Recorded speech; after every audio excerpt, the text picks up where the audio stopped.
You have to find a strategy that aligns with you. I've talked about this a lot because I've looked through and studied quite a few different strategic concepts, right? But it wasn't until I found a strategy that I looked at, listened to, learned, and thought that makes sense to me, right? How big a part of that is what you have gravitated towards in your strategy? Yeah, exactly. Again, all of us have different.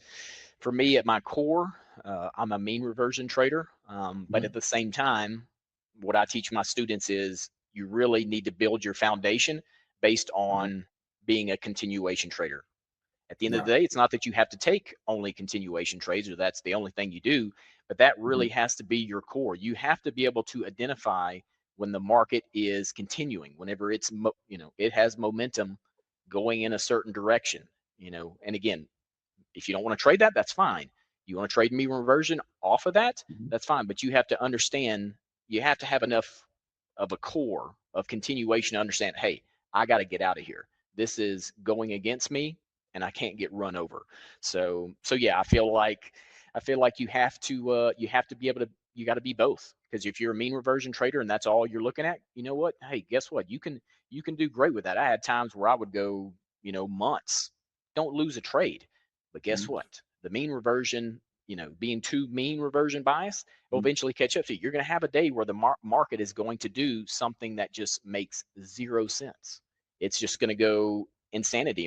And when it does, it's going to crush mean reversion strategies. Whereas the guys that respected continuation, Mhm. they'll destroy it that day. So for me, I feel like you need, from a psychology standpoint, you need to be able to, yeah, be on both, play both sides of the fence, and be able to respect and identify continuation as well as mean reversion.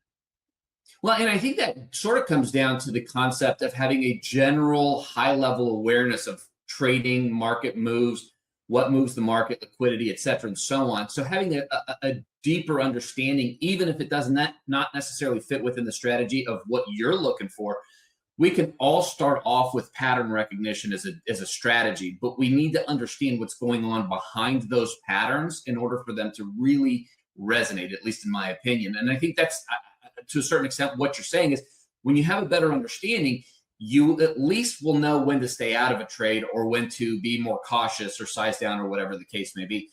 Absolutely. Walk us through a little bit here on the charts. Let us know, what is it that you're looking for in your trade setups? First and foremost, whenever we first start out with a chart, one, we don't want to put Mhm. a lot of color on the chart. For example, casinos want to do a lot of reds and blues, a lot of exciting colors. Again, they want to excite you, they want to suck you in. Well, at the end of the day, you don't want to do that with your charts. Charts, you want to be very, yeah, as you can see here, gray, white, black. Again, don't want a lot of stuff that wants to suck you into the chart. So that's one thing that I highly recommend with students. And also, too, when it comes to the chart, is ultimately your ability to have consistent candle size every single Mhm. day. So, Sure. for example, well, I guess I should have got into the point here. First and foremost, as you can see here, I got a spy chart up right here where you can say, well, we're trading futures. Well, coming Right. from stocks, I've learned that SPY and QQQ levels are more significant than futures levels. I mean, I've just Mhm. watched it time and time again.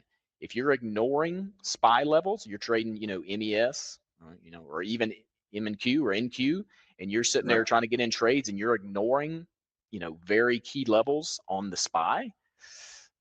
I can tell you, you're gonna lose a lot more trades than you would if you would pay attention and and respect the chart there as far as SPY. Now, with that said, again, I love to have both of them up. I'll have my SPY chart up, and then I'll have my ES chart beside it, and then I'll have a MNQ chart, and then Mhm. a QQQ chart. Again, just really just helps me appreciate all the different levels. So again, from a strategy standpoint, just to go over a couple things here. These gray Mhm. lines, these big gray lines on the chart right here, are your pre-market high and low for Okay. SPY. Again, you must know where the pre-market high and low is in your futures trading. If you do not Okay. know where the pre-market high and low is for SPY and Q, whenever you're trading futures, I can assure you, you can go back in your history and there's a lot of trades in there where yeah, you absolutely lost because you were not aware of where those Mhm. levels were.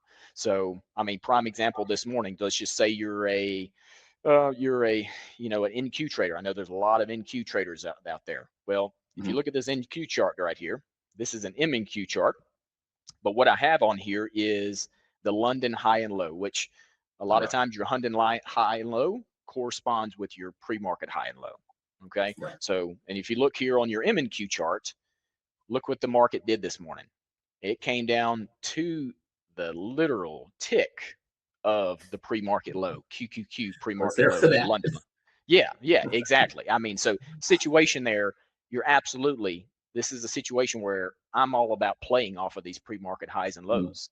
You know, you get Sure. in right here and then you take, you have your stop just on the other side. Again, a lot of times I do my stops based off of QQQ. So for me, it's a, Mhm. you know, a 35-cent stop, you know, so you can translate that into your M&Q stop as well. Usually about it's usually about $14-15 on the M&Q, or the NQ would be the Mhm. stop there. But again, like I said, I just feel like anybody that's ignoring SPY levels and QQQ levels is really, really doing themselves a disservice.